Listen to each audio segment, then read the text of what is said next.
রাধে রাধে। আজকের দিনের প্রথম কাজ হলো অনেক জামা কাপড় জমেছে, বেড কভার জমেছে, সেগুলোকে সব কেচে নেওয়া। যখন আমাদের বাড়িতে ওয়াশিং মেশিন ছিল না তখন কিন্তু আমি প্রত্যেক দিন জামা কাপড় কাচতাম, কিন্তু জানি না কেন ওয়াশিং মেশিনটা আসার পর আরও বেশি ল্যাদখোর হয়ে গেছি। ভেবেছিলাম যে ওয়াশিং মেশিনটা যখন এসছে এবার তো আরও সুবিধা হবে, আরও বেশি বেশি করে জামা কাপড় রোজ কাচতে পারবো, কিন্তু কোথায়, সে তো আরও আমি ল্যাদ খাওয়ার চক্করে জামা কাপড় জমিয়ে রাখি। জমিয়ে রেখে যখন দেখি অনেক জামা কাপড় জমে গেছে, আমার কাছে পরার মতো আর কিচ্ছু নেই ধোয়া, তখন গিয়ে আমার মানে একটুখানি জ্ঞান হয়। যাই হোক, কাচতে দিয়ে ওদিকে দেখলাম পলাশ এসেছে টিফিন নিয়ে যাওয়ার জন্য। তো পলাশ আর মা দুজনে বসে এরকম বারান্দায় গল্প করছে। আমি আবার একটু আম কেটে দিলাম পলাশের জন্য। যা গরম আর যা রোদ পড়েছে আজকে, জামা কাপড় কাচাকুচি হয়ে গেল, এখন ছাদে ওগুলোকে মেলে দিলাম। বিভৎস গরম ছিল, ছাদে পা ফেলছি আর লাফাচ্ছি, এরকম অবস্থা।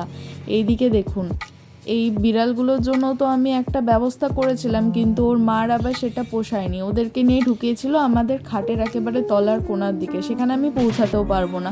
যাই হোক, ঠিক আছে, মা হয় নিজের বাচ্চার সিকিউরিটিটা ভাববে, হয়তো আমাদের থেকেও সিকিউর করতে চেয়েছিল। আবার কি মনে হয়েছে আজকে সবগুলোকে নিয়ে এসে আবার বাক্সেই ঢুকালো। তো ওদেরকে আর বেশি ডিস্টার্ব করলাম না। এদিকে আমি চলে এসেছিলাম টিভি দেখতে। আজকে আমার খুবই প্রিয় মুভি ওম শান্তি ওম হচ্ছিল, তো সেটা এনজয় করতে করতে আমি করলাম আমার লাঞ্চে খুব বেশি কিছু না, বানিয়েছিলাম এগ পোচ, চিজ আর ব্রাউন ব্রেড দিয়ে স্যান্ডউইচ। এটা খেতে আমার বেশ ভালো লাগে আর খুব চটজলদি হয়ে যায়।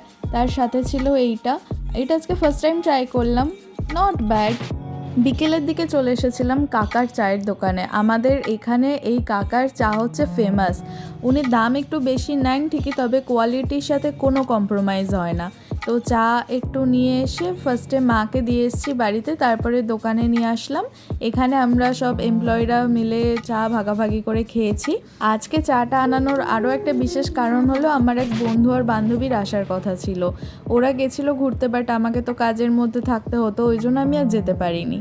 তারপর চলে আসলাম রাত্রে বাড়িতে। এসে দেখলাম প্রসাদ এসছে। আজকে তো লোকনাথ বাবার পুজো ছিল, তাই কাকু কাকিমা বাড়িতে পুজো দিয়ে প্রসাদ পাঠিয়েছেন। অনেক কিছু ছিল, ভেবেছিলাম রাত্রিবেলা কিছু খাবো না, কিন্তু প্রসাদকে তো আমি না বলতেই পারি না। প্রসাদ পেলে আমি আরও বেশি বেশি করে সেই প্রসাদটা খাই। আজকে ডিনারটা স্কিপ করব ভেবেছিলাম, কিন্তু ভগবান সেটা চায়নি, তাই ভর্তি ভর্তি করে আমার জন্য প্রসাদ পাঠিয়ে দিয়েছিলেন। আজকে দিনের এই ছোট্ট ব্লগটা এখানেই শেষ করছি। ভালো লাগলে একটা লাইক আর সাবস্ক্রাইব করে আমার পাশে থাকার অনুরোধ রইল। রাধে রাধে।